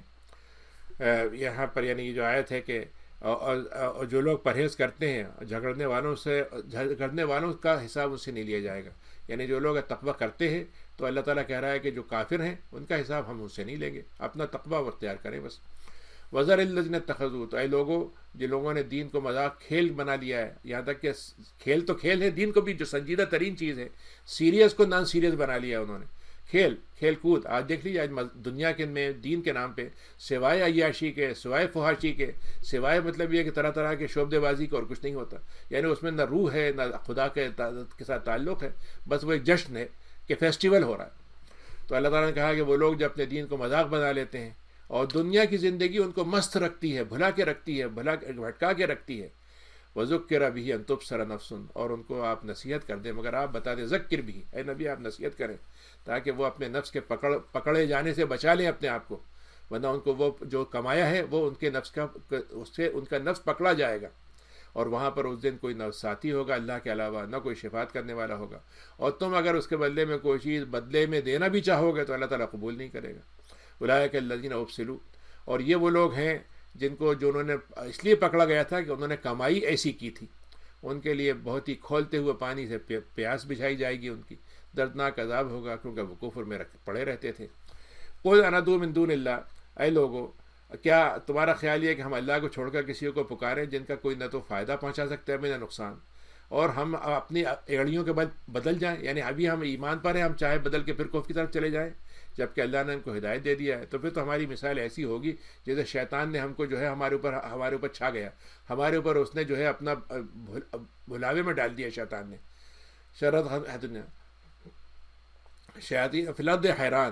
تو پھر تو ہم شیطان کی طرح دنیا میں ایسا لگے گا کہ ہر چیز ہمیں مطلب یہ کہ کسی چیز سے ہمیں اطمینان ہی نہیں ہوگا، ہم تو گھبراہٹ کی حالت میں رہیں گے، ایک عجیب اول فول بکیں گے، مطلب یہ کہ سراسیمگی کی حالت ہوگی. لہو اصحاب یدونہ. بہرحال شیطان کے بھی کچھ ساتھی ہیں جو اس کے ساتھی ہیں جو اس کو کہتے ہیں، بلاتے ہیں اس کو، کہتے ہیں ہماری ہدایت کی طرف چلے جاؤ، جو ہماری ہدایت ہے اس پہ چلے جاؤ، ہم بھی تمہیں ہدایت دیتے ہیں، یعنی راہ ہم بھی بتا دیں گے تمہیں. تو اللہ تعالیٰ کہتا ہے اب ان سے کہہ دیں کہ ہدایت تو صرف اللہ کی ہے، وہی اصل ہدایت ہے، اور ہم کو اللہ نے حکم دیا گیا کہ ہم تو رب کے آگے اپنے آپ کو سپرد کر دیں جو سارے جہاں کا رب ہے. 72 آیت ہے کہ دیکھو نماز قائم کرو اور ڈرتے رہو، اللہ تعالیٰ کو تمہارے ساتھ معاملہ یہی ہوگا کہ تمہیں جمع کیا جائے گا. اسی نے آسمانوں کو، زمین کو پیدا کیا ہے حق کے ساتھ، حق کا مطلب یہی ہے کہ اللہ تعالیٰ کوئی حق تھا کہ وہ پیدا کرتا، اللہ تعالیٰ ہی کو حق ہے کہ وہ اس کو صحیح انتظام چلاتا، اللہ ہی کا حق ہے کہ وہ اس کا حساب لیتا، اور وہ کہتا ہے کہ ہو جاؤ تو بس ہو جاتی چیز، اور یہی اس کا قول ہے جو حق ہے. اور اس کے پاس اس دن کا وَلَهُ الْمُلْک، اس دن بھی اس کی بادشاہت ہوگی جب سور کو پھونک دیا جائے گا. اور وہ تو غیب کے دنیا کو بھی جانتا ہے، شہادت جو سامنے کا ہے وہ بھی اللہ کے علم میں ہے، اور جو غیب کا علم ہے وہ بھی اللہ کے پاس ہے. حکیم اور خبیر ہے. اور اب ابراہیم کا اللہ نے تذکرہ کیا 74 میں کہ ابراہیم جو تھے ان کے باپ آزر جو تھے وہ بت بنایا کرتے تھے، تو ان کو عجیب سے لگتا تھا کہ یہ انسان عجیب ہے کہ اپنے بت خود تراشتا ہے اور اسی کے آگے سجدہ کرتا ہے. تو یہ بات ان کو قبول نہیں، بچپن سے ان کے اندر اللہ نے یہ بات ڈال دی تھی. تو انہوں نے کہا بھائی میں تو تم کو گمراہی پہ دیکھتا ہوں، وقومک فی ضلال مبین، اور تم تو بڑی گمراہی میں پڑے ہوئے ہو. تو اب جب یہ بات ہو گئی تو ہم نے کہا کہ ابراہیم تم نے ایسا ہماری بندگی کا حق ادا کیا ہے کہ ہم تم کو بتاتے ہیں کہ دنیا میں اصل کنگڈم آف گاڈ چلتی کیسے ہے، حکمرانی اللہ کی دنیا میں کیسے ہوتی ہے. تو ہم نے زمین آسمان میں زمین کا نظام کون چلاتا ہے اور کیسے ہم چلاتے ہیں یہ ہم نے بتایا ان کو، تاکہ ان کا یقین اور بڑھ جائے. ایک رات اس سے پہلے کا واقعہ ہے کہ جب ان کو ایمان تک پہنچے کیسے، رات ہوئی تو انہوں نے ایک ستارے کو دیکھا، تو انہوں کا لگتا ہے یہ ہوگا خدا، چونکہ یہ تو چمک رہا ہے، سارا اندھیرا سر طرح وہی چمک رہا ہے، ضرور خدا یہی ہوگا. لیکن جب وہ صبح دیکھا کہ وہ تو بجھ گیا، روشنی غائب ہو گئی اس کی، تو انہوں نے کہا بھائی خدا تو بجھنے والا نہیں ہو سکتا، کہا میں تو نہیں پسند کرتا ایسے. پھر ایک دن انہوں نے دیکھا چاند کو دیکھا، تو انہوں نے کہا اچھا چاند تو اس سے زیادہ روشن ہے ستارے سے، تو ہو سکتا یہ رب ہوگا میرا، یا اس کو میرا رب ہونا چاہیے. لیکن جب وہ بھی بجھ گیا تو انہوں نے کہا اللہ میاں بات یہ ہے کہ آپ کو، مجھے یہ تو سمجھ میں آ گیا کہ یہ خدا نہیں ہے، تو آپ ہے خدا، آپ کون ہیں، بس آپ مجھے راستہ بتا دیجئے ورنہ میں بھی گمراہ ہو جاؤں گا. پھر اگلے دنوں سورج کو دیکھا بڑا ہی روشن تھا، تو انہوں نے کہا اچھا بھائی یہ تو سب سے بڑا، ضرور یہ خدا ہوگا. جب وہ بھی ڈوب گیا تو انہوں نے کہا کہ میں تمہارے شرک کرنے والی چیزوں سے بری ہوں. یعنی ایمان جو ہے ان کو کہاں سے ملا؟ اسی مخلوق سے جس مخلوق کے انسان خدا بنا رہا تھا، اسی مخلوق سے ان کو خالق مل گیا. تو کہنے کا مطلب یہ جب آدمی ہدایت لینا چاہتا ہے تو ہدایت اس کو گمراہی سے بھی مل جاتی ہے اور تاریکی سے بھی روشنی مل جاتی ہے. نہیں لینا چاہے تو روشنی میں رہے گا تب بھی تاریکی کی طرف جائے گا. 79 آیت ہے کہ انی وجہ، تو انہوں نے کیا کہا، اللہ تعالیٰ اب میرا چہرہ صرف آپ کی طرف ہوگا، آپ ہی نے زمین آسمان کو پیدا کیا ہے اور میں تو صرف آپ کی طرف مڑنے والا ہوں، ہر ایک سے کٹنے والا ہوں، اور شرک کا تو کوئی سوال ہی نہیں. وحاجہ قوم، اچھا ان کی قوم جو تھی وہ بھی ان کے بحث بازی میں ان سے کم نہیں تھی، وہ ان سے بحث کرتی. تو انہوں نے کہا کہ تم مجھ سے اللہ کے بارے میں بحث کرتے ہو، اللہ نے مجھے ہدایت دے دی، اب تم مجھے کیا سمجھانا چاہتے ہو؟ اب تمہیں خطرہ بتا رہے ہو کہ تم نے خدا کو مان لیا تو بادشاہ ناراض ہو جائے گا، سزا ہو جائے گی، تمہارا خاندان میں کوئی تمہیں پوچھے گا نہیں، فلاں نہیں ملے گا، عہدے نہیں ملیں گے. اب تم مجھے یہ سکھا رہے ہو؟ مجھے تو اللہ نے ہدایت دے دی، اس کے بعد مجھے اپنی چیزیں چاہیے ہی نہیں، اور میں تو تمہارے مشرک جن کو تم شریک بناتے ہو ان سے مجھے کوئی خوف نہیں آتا.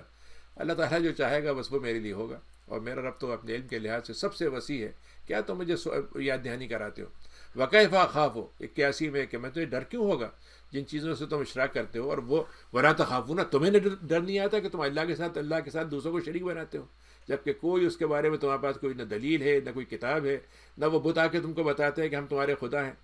تو بھائی بات یہ ہے کہ دو فریق پیدا ہو گئے، ایک ماننے والا ایک نہیں ماننے والا. تو اب تم بتاؤ کہ اللہ کے پاس امان کس کو زیادہ ملے گا، کون حقدار ہے اللہ کے امان کا، اگر تمہیں جانتے ہو. الذین آمنوا، یہاں اللہ نے اصول بتا دیا پھر حضرت ابراہیم کی بات کو تصدیق کرتے ہوئے کہ یقیناً جو لوگ دنیا میں ایمان لے آتے ہیں اور ان کا ایمان جو ہوتا ہے وہ ظلم سے یعنی شرک سے پاک ہوتا ہے، تو پھر ہم تو ان کو دنیا میں بھی امان دیتے ہیں اور آخرت میں امن تو ملے گا ہی. امن دو چیزوں کا نام ہے، امن ایک نام تو ہے سیکورٹی، اور مطلب انسان محفوظ رہے، جان و مال محفوظ رہے، یہ امن ہے. لیکن امان یہ ہے کہ اللہ تعالیٰ کے عذاب سے انسان محفوظ ہو جائے. تو ایمان جو ہے وہ دونوں امن کا نام ہے، دل کے امن کا نام بھی ہے، جان کے امن کا نام بھی ہے، لیکن اصل امن ہے اس میں اللہ تعالیٰ کے پاس نجات کا اور ہدایت کا. وَتِلْكَ حُجَّتُنَا، ہم نے ابراہیم کو ایسی باتیں سکھا دی تھیں جو ان کی ساری قوم بادشاہ سمیت اس کے آگے مقابلہ ہی نہیں کر سکتے تھے. نرفع درجات من نشاء، ہم جس کا درجہ چاہتے ہیں بلند کرتے چلے جاتے ہیں. ان ربک حکیم علیم، کیونکہ تمہارا رب خود حکیم ہے اور خود علیم ہے. پھر ہم نے ان کو نوازنے پہ آئے تو ہم نے ان کو 2 بیٹے دے دیے، ایک اسحاق دیا، ایک اسماعیل دیا، اور اسحاق کا بیٹا بھی ہم نے بتا دیا یعقوب ہوگا. اور ہم نے سب کو ہدایت پہ دیا ہے. تو نوح اس سے پہلے ہدایت پہ تھے اور ان کی ذریت میں ہدایت تھی. پھر ابراہیم علیہ السلام کی ہدایت ذریت چلی تو اس میں داؤد تھے، سلیمان تھے، ایوب تھے، یوسف و موسیٰ تھے، ہارون تھے. اور احسان کرنے والوں کو تو ہم ایسا ہی اچھا بدلہ دیتے ہیں. پھر زکریا، یحییٰ، عیسیٰ، الیاس، اور یہ سب نیک لوگوں میں تھے. اسماعیل، یسع، یونس، لوط، اور ہم نے فضیلت دے دی تھی ان کو سارے جہانوں پر.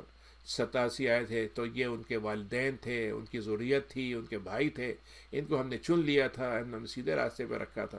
ذالک ھدی اللہ، یہ وہ ہے اللہ کی ہدایت انسانوں کے ذریعے سے. تم دیکھتے ہو ظالم، تمہیں فرعون یاد آتا ہے لیکن تمہیں یوسف یاد نہیں آتے، تم یونس یاد نہیں آتے، تو ان کو دیکھو کہ وہ کیوں ہدایت پہ تھے، کیسے ان کو ہدایت ملی تھی، کہاں سے ملی تھی ان کو. تو یہ اللہ کی ہدایت ہے، جس کو چاہتا ہے اللہ تعالیٰ، جس کو چاہتا ہے دے دیتا ہے.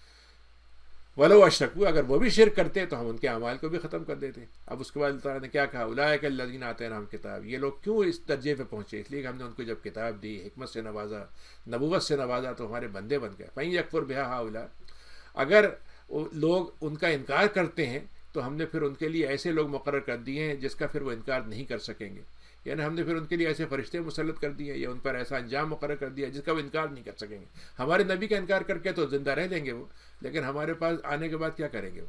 اولئک الذین ھدی اللہ. اب یہاں پر اللہ نے اصول بتا دیا ہم سب کے لیے کہ یہ وہ تھے جو ہدایت یافتہ تھے. ہم دعا کی تھی، اللہ میاں آپ ہمیں ہدایت دیجیے، تو اللہ نے کہا دیکھو یہ ہیں ہدایت یافتہ لوگ اور یہ ہیں وہ انعام یافتہ لوگ، تو ان کے راستے پہ تم چلنا. اور اے نبی آپ فرما دیں میں تو اس کام کے لیے کوئی اجر نہیں مانگتا، میرا تو بس یہ تو یاد دہانی ہے جو میں اللہ کی طرف سے تمہیں لے کے آیا ہوں. وما قدر اللہ حق قدرہ. یہاں اللہ نے کیسی شکایت کی ہے، اس سے بڑھ کر اللہ کی شکایت نہیں ہو سکتی ہے. بڑے سے بڑا آدمی بھی اس کو پہلے گا کہ واقعی صحیح کہہ رہا. اللہ تعالیٰ کہتا ہے جو اللہ کو جو پہچاننے کا حق ہے اس کا لوگ حق ادا نہیں کرتے. کتنے لوگ ہیں جو مطلب جو ظلم کر رہے ہیں وہ تو کر ہی رہے ہیں، جو نہیں مان رہے وہ تو نہیں مان رہے، لیکن جو ماننے والے ہیں وہ بھی اللہ کو کتنا مانتے ہیں اور کتنا اس کا حق ادا ہونا چاہیے اس کا نہیں کرتے. اذ قالوا ما انزل اللہ. اب یہ ایسے لوگ بھی ہیں جو کہتے ہیں اللہ تعالیٰ کیسے کسی بس انسان کے اوپر کو وحی اتار سکتا ہے، اللہ تعالیٰ کی بس میں کیسے ہو سکتا ہے یہ. یعنی گویا اللہ تعالیٰ بھی اتنا بے بس ہے کہ ایک بندے کو اپنی بات ہی نہیں پہنچا سکتا. آپ تو اپنی بات ابھی ٹیلی فون کے ذریعے سے، سیل فون کے ذریعے سے، میسج کے ذریعے پہنچا دیں گے، لیکن اللہ بھی نہیں پہنچا سکتا. تو آپ ان سے پوچھیں کہ جو تمہارے پاس یہ نبی آئے تھے تو اس سے پہلے بھی تو ہم نے نبی بھیجے تھے، تو ہم نے موسیٰ کو بھیجا تھا، ان کو نور کتاب دے کر بھیجا تھا، ہدایت کتاب بھیجا تھا، اور تمہارے پاس وہ سطریں اور وہ قراطیس اور وہ لوح محفوظ تھے، ورق موجود تھے. تم اس میں سے کچھ چھپاتے ہو، کچھ ظاہر کرتے ہو. وَعُلِّمْتُم مَا لَمْ تَعْلَمُوا. تمہیں جو سارا علم آیا وہ کہاں سے آیا؟ وہ تو جب موسیٰ نے تم کو بتایا تبھی تو علم آیا نا، ورنہ نہ تمہیں معلوم تھا نہ تمہارے باپ دادا کو معلوم تھا. قُلِ اللَّهُ. آپ فرما دیجیے کہ تو اللہ ہی ہے جس نے کیا تھا، لیکن وہ کیا ہے، اللہ کو چھوڑ دیتے ہیں اور اپنے کھیل کود میں مست ہو جاتے ہیں. وَهَذَا کتاب. اے نبی یہ ہم نے آپ کی کتاب اتاری ہے آپ پر، بڑی مبارک کتاب ہے اور یہ ساری کتابوں کی تصدیق کرتی ہے. اور آپ کا کام کیا ہے کہ آپ اس سے مکے کی بستی، ام القریٰ ایک نام ہے مکے کا، کہ مکے کی بستی کو آپ ڈرائیں اور مکے کی بستی کے آس پاس ساری دنیا کی بستیوں کو ڈرائیں، ان تک بات پہنچا دیں. تو جو لوگ آخرت پر ایمان لاتے ہیں تو وہ اللہ تعالیٰ پر آپ پر ایمان لائیں گے، جو ایمان آخرت پہ رکھتے ہیں تو اللہ پر ایمان رکھیں گے. اور وہ لوگ کیا کرتے ہیں، اپنی نمازوں کی حفاظت کرتے ہیں. ومن اظلم. اللہ تعالیٰ نے یہاں پر 93 آیت میں کہا کہ وہ آدمی کتنا جھوٹا ہوگا جو خود سے اپنے اوپر دعویٰ کر دے کہ مجھ پر وحی آئی ہے اور اس کو اللہ نے کوئی وحی نہیں کی، اور پھر وہ کہتا ہے میں دیکھو اللہ کے آیتیں اتار کے تمہیں بتاتا ہوں. وَلَوْ تَرَىٰ الظَّالِمُونَ. تو اللہ تعالیٰ کہتا ہے ایسے ظالم جنہوں نے جھوٹی نبوت کا دعویٰ کیا ہوگا، جیسے غلام احمد قادیانی تھا ماشاءاللہ، یعنی دنیا میں واحد نبی ہے جس کی جو صاحب تعلیف ہے، یعنی خود اپنے حق میں اس نے کتابیں لکھی ہیں، خود اپنے دفاع میں کتابیں لکھی اور خود اللہ کی طرف سے اپنی آیتیں بنا کے لکھی، اور جو باقی رہ گیا تھا وہ پورا قرآن اس نے محمد صلی اللہ علیہ وسلم کا جو قرآن اتارا ہوا تھا وہ اپنے اوپر اتار لیا. تو اللہ تعالیٰ کہہ رہا ہے کہ یہ لوگ جو ہیں جو ایسے جھوٹے نبی ہوتے ہیں، حدیث میں آتا ہے کہ آپ نے فرمایا کہ میری امت میں 30 نبی ہوں گے.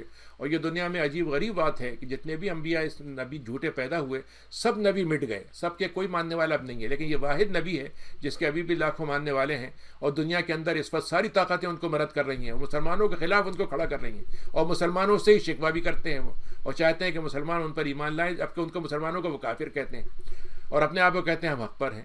تو اللہ تعالیٰ کہتا ہے کہ ان کا انجام کیا ہوگا. وَلَوْ تَرَىٰ إِذِ الظَّالِمُونَ. تم ایسے ظالموں کا تم وہ منظر دیکھتے جب ان کی موت کا وقت آتا ہوتا، غمرات الموت، موت کی سختی جب ان پر آتی ہے، موت کا فرشتہ ان کے بعد آتا ہے، باسطوا ایدیہم، اور فرشتے ان کے بعد پہنچتے ہیں موت کے اور کہتے ہیں ہاتھ بڑھا کے نکل اے روح، آج تجھے اس ذلت کا عذاب دیا جائے گا جو تو اللہ کے مقابلے میں کہتا تھا بغیر حق کے، اور تو اپنے اللہ کی نشانیوں سے تکبر کرتا تھا. یہ انجام ہے جو دنیا میں ہمیں تو نہیں دیکھا لیکن اللہ تعالیٰ نے بتا دیا ہے، اور آخرت میں تو یقیناً ہمیں دکھ جائے گا. اور یہاں پر بھی کسی نہ کسی حد تک دیکھ لیا ہم نے.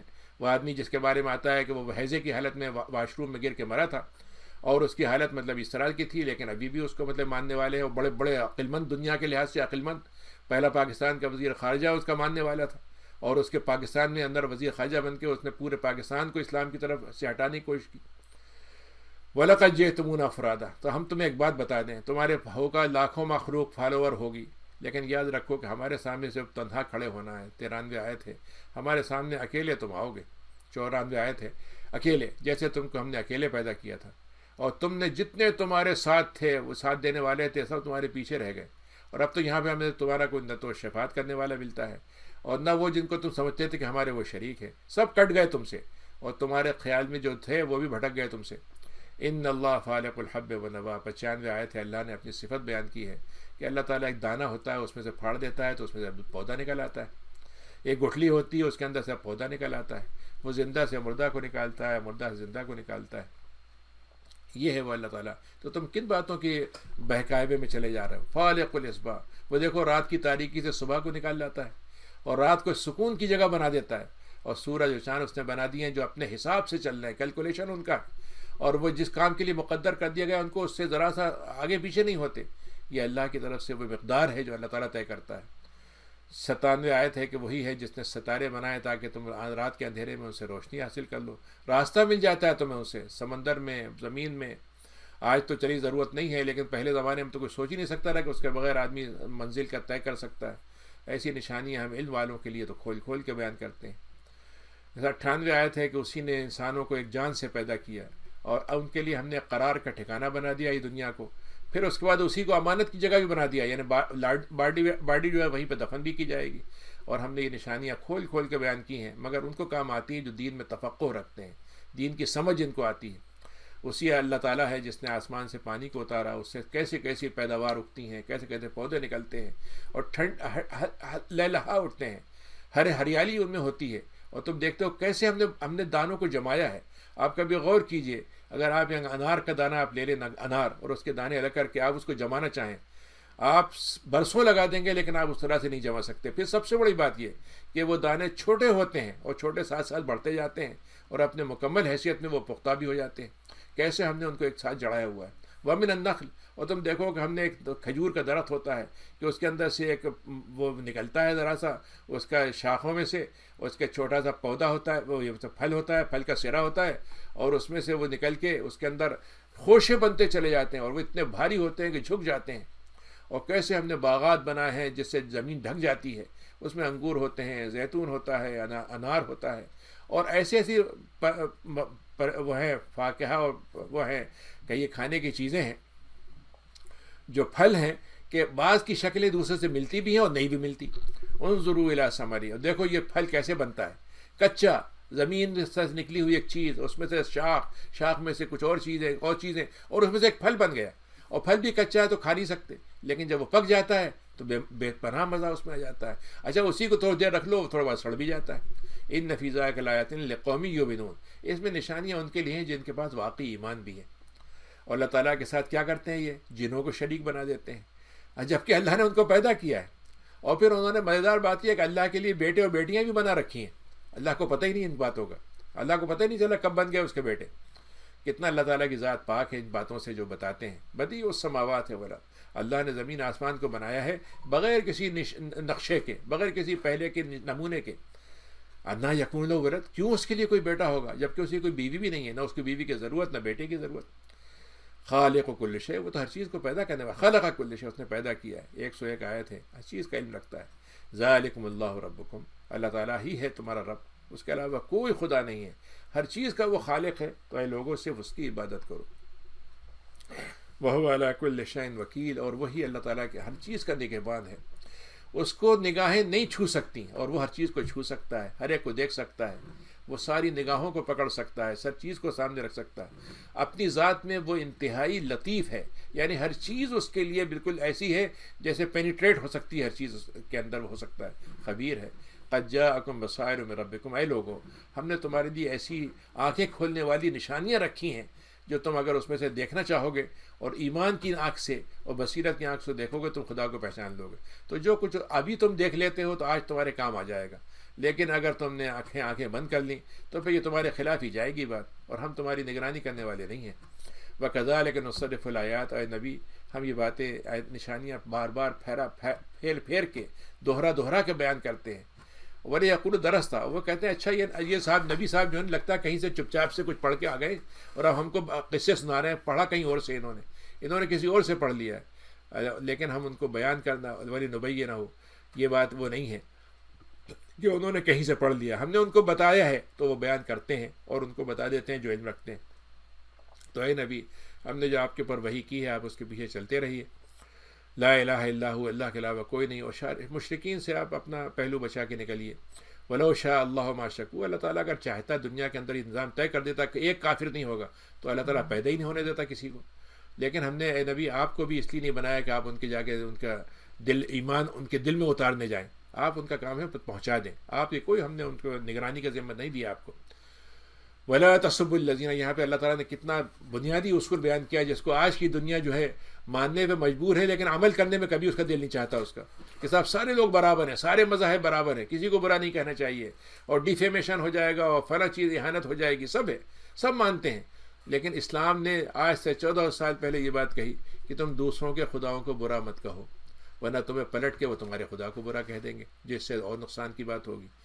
ایک تو یہ کہ اللہ تعالیٰ کو ہم برا نہیں کہنا چاہتے، دوسری بات ہے کہ ہم دوسروں کو برا نہیں کہہ رہے، ہمیں ان کی صرف کمزوری بیان کرنی ہے، ہم ان کو صرف دعوت دینی ہے کہ بھائی جن کو تم وقارتے ہو دیکھو خدا ایسا ہے، خدا ایسا ہے، خدا ایسا ہے، اس کو کیوں نہیں مان لیتے. اور لیکن ہمیں گالی دیں اور ان کو لعنت بھیجیں، یہ بھی ضرورت نہیں ہے. ہم نے یہ دنیا میں جو لوگوں نے اپنی اپنی چیزیں بنا رکھی ہیں وہ ان کو ہم نے ایسا موقع دے دیا کہ وہ اس کو سجائے ہوئے رکھے ہوئے ہیں، وہ سمجھتے ہیں کہ اسی میں مزہ آتا ہے، اسی میں صحیح ہے ساری باتیں. لیکن جب پلٹ کے آئیں گے تو ہم بتائیں گے تم کرتے کیا تھے. وَأَقْسَمُوا بِاللَّهِ جَهْدَ أَيْمَانِهِمْ میں 109 آیت ہے کہ وہ قسمیں کھا کھا کے بیان کر دیں گے اور تھک جائیں گے، ایسی قسمیں کھائیں گے کہ آپ ان کی قسم کھانے پہ مطلب آپ کہیں کہ بھائی آپ کچھ ماننے کے لیے رہا ہی نہیں ہے. وہ کہتے کیا ہے کہ اگر ہمارے پاس واقعی صحیح نشانی آ گئی تو ہم ضرور ایمان لے آئیں گے. تو آپ ان سے کہیں نشانیاں تو اللہ کے پاس بہت ہیں، لیکن ہم کیسے تمہیں یہ بات سمجھ لیں کہ جب تمہارے پاس نشانی آئے گی تو واقعی تم مان لو گے.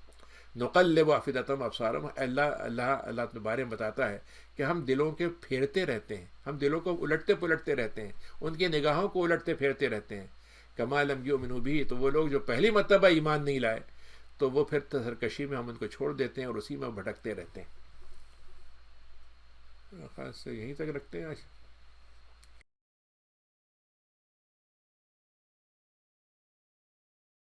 سوال یہ ہے نبی صاحب کہ یہ مشین سلاٹرڈ جو اینیملز ہیں ان کے لیے کیا حکم ہے، کیا کہاں تک گنجائش ہے اس میں؟ مطلب گنجائش یہ ہے کہ شرطیں ہیں اس کی جن کی بنیاد پہ اس کی گنجائش ہوتی ہے. اس میں 3 شرطیں ہوتی ہیں. پہلی بات تو یہ ہے کہ اس میں جو جانور ہے وہ حلال ہو، مطلب یہ کہ اگر مطلب چکن ہے، اور دوسرا یہ ہے کہ اس کے اوپر جب وہ اس کو مشین کے سامنے لایا جائے تو اس کی جو 3 رگیں ہیں یا 4 رگیں ہیں وہ کٹنا چاہیے تاکہ خون بہہ جائے. اور تیسری شرط مزید ہے، وہ یہ ہے کہ آج کل اسٹننگ بھی ہوتی ہے، تو اسٹننگ کے بعد یعنی وہ جانور مردہ نہیں ہونا چاہیے. سن تو ہو سکتا ہے لیکن اس کو مطلب یہ ہے کہ سلیپ کرنے والا تو ہو سکتا ہے لیکن مردہ اگر ہوگا تو پھر وہ حرام ہو جائے گا. تو پہلی بات تو یہ ہے کہ وہ جانور حلال ہو، پھر اس کے بعد اس کو جانور سے بلیڈ جو ہوتا ہے مشین سے چلتا ہے وہ، لیکن وہ بلیڈ ایسے چلے کہ اس کے 3 رگیں 4 ہو جائے تو بہت اچھا ہے، 3 رگیں کم سے کم ہو جائیں. اور اس کے ساتھ ساتھ وہ مرتے وقت جب وہ ہو تو اس پر وہ زندہ ہو، مرا ہوا نہ ہو. چوتھی بات یہ ہے کہ اس پہ ایک آدمی وہاں کھڑا ہوگا جو اسے بسم اللہ پڑھتا رہے گا. تو ہر جانور پہ بسم اللہ پڑھی جائے گی جو شرط ہے، کیونکہ حدیث شریف میں آتا ہے کہ آپ نے فرمایا، ایک حدیث ہے کہ ہر وہ چیز جس سے خون بہہ جائے اور اس موقع پر بسم اللہ پڑھ لیا جائے تو تم اس کو کھا لو. اب یہ ہر وہ چیز میں ہاتھ کی چھری بھی آ سکتی ہے اور الیکٹرک بلیڈ بھی آ سکتا ہے، سب آ سکتے ہیں اس میں، لیکن خون بہنا چاہیے اور بسم اللہ پڑھنا چاہیے، یہ شرطیں ہیں اس کی. تو یہ شرطوں کا ہم جو اہتمام کراتے ہیں، جن کمپنیوں کو ہم سرٹیفکیٹ دیتے ہیں ان کو چیک کرتے رہتے ہیں. اور اسی لحاظ سے ہم نے 2-3 باتیں اس میں رکھی ہیں. ایک تو یہ کہ مثلاً فرض کیجئے کہ وہ جانور اگر ڈیڈ ہو گیا ہے تو اس کا سوال ہی نہیں. اسی میں ہم نے یہ بھی رکھا ہے کہ جانور کا اگر پوری گردن کٹ جائے تو ہم اس کو بھی الگ کروا دیتے ہیں تاکہ وہ مردہ تو نہیں ہوتا لیکن مکروہ ہو جاتا ہے. اور وہاں پر ان کے پاس جو مسلمان لوگ ہوتے ہیں وہ مسلسل اس کے اوپر پڑھتے رہتے ہیں. پھر ایک مزید ہم نے احتیاط یہ رکھی ہے کہ جو ایک آدمی آگے کھڑا ہوتا ہے کہ فرض کیجیے اگر بلیڈ سے 50 مرغیوں میں سے ایک مرغی بغیر کٹے ہوئے سلپ ہو گئی تو اس کو پھر وہ وہاں ذبح کر دیتا ہے تاکہ کوئی ایسی جانور اس میں نہ مل جائے جو ذبح ہوا نہ ہو. تو یہ شرطیں ہوتی ہیں تو وہ جائز ہے. شکریہ نہیں صاحب. یہ سوال ہے کہ جمعے کی نماز اور عشاء کی نماز یہاں لوگوں نے آبزرو کیا ہے کہ وہ وقت سے پہلے ادا کی جاتی ہے، یعنی جمعے کی نماز بھی اور عشاء کی نماز بھی جو لکھا ہوا ہوتا ہے اس سے پہلے ہی جماعت کھڑی ہو جاتی ہے یا اس سے پہلے خطبہ شروع ہو جاتا ہے جمعے کا، تو اس سلسلے میں کیا حکم ہے اور کیا اس کی صحت ہے؟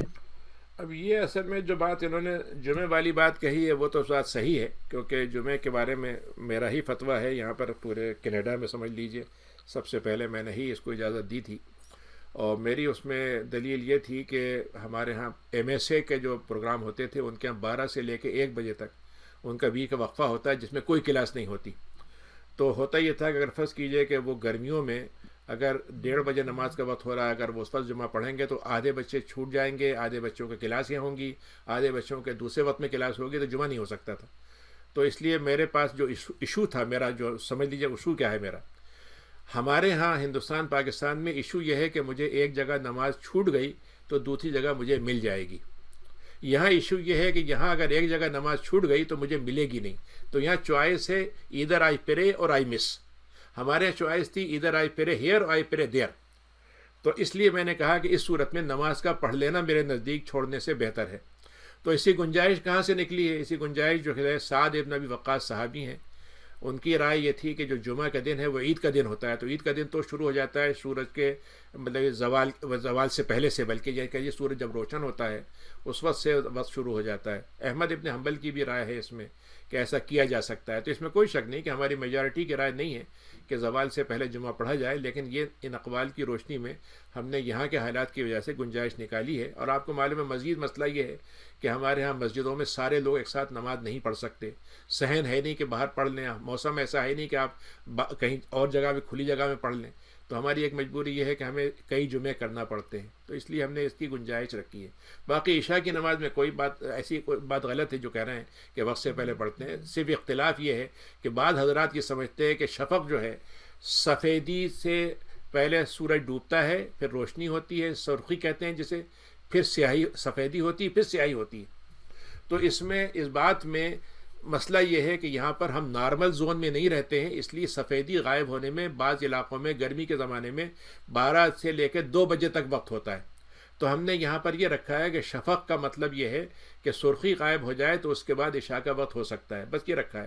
تو یہ پہلے نہیں پڑتی. مطلب ہمارے یہاں مصیبت یہ ہے، مصیبت ہی میں کہوں گا کہ ہمارے یہاں جو حضرات اپنا مسئلہ بتاتے ہیں لیکن دوسرے کی رائے پر یہ فتویٰ فوراً دے دیتے ہیں کہ وہ جائز نہیں کر رہے، یہ غلط کام کر رہے ہیں. آپ صرف یہ کہیے کہ ہماری رائے میں یہ نماز پڑھنا ایسا بہتر ہے، لیکن دوسری رائے پہ یہ کمنٹ مت کیجیے کہ وہ غلط کر رہے ہیں. اور اس سے ہماری معاشرے میں اس سے تفریق پیدا ہوتی ہے، اور جو لوگ ان کی بات مانتے ہیں وہ دوسروں کو بھی سمجھتے ہیں کہ وہ غلط نماز پڑھ رہے ہیں. یہ بات میرے نزدیک صحیح نہیں ہے. اسے یہ جمعے کے سلسلے میں جو آپ نے فرمایا، کوئی مثال نبی صلی اللہ علیہ وسلم کی زندگی سے ملتی ہے ہم کو؟ ایک حدیث ملتی ہے جس کا ایک مطلب نکل سکتا ہے کہ آپ نے یہ فرمایا صحابہ نے کہ جب ہم جمعہ پڑھ کے نکلتے تھے تو سایہ اتنا نہیں ہوتا تھا کہ ہم دیوار کے سائے کے ساتھ چل سکیں. اچھا، وہاں سے بات نکلتی ہے. بہت شکریہ. ایک سوال اور ہے کہ یہ آیت نمبر 7 میں یہاں سورہ مائدہ میں قرطاس کا لفظ استعمال ہوا ہے، جس کا ترجمہ پیپر کیا گیا ہے، کاغذ کیا گیا ہے، صفحہ کیا گیا ہے، ورق کیا گیا ہے. قرطاس، اس زمانے میں تو پیپر نہیں تھا. یہ اس زمانے میں قرطاس جو ہے وہ بنیادی طور پر یہ جو بعض وہ ہوتے تھے فرعون کے زمانے میں، یہ وہاں پر بعض ایک گھاس ایسی ہوتی تھی جس کو کوٹ کوٹ کے اس سے وہ بناتے تھے. آج بھی وہ کاغذ اس کے ذریعے سے بناتے ہیں. تو اس زمانے میں پیپر اس معنی میں نہیں تھا جیسے ہمارے زمانے میں تھا، لیکن اس کی بعض اور چیزیں مثلا ریشم سے بنتے تھے، بعض اس طرح کی چیزیں اس وقت ملتی تھیں.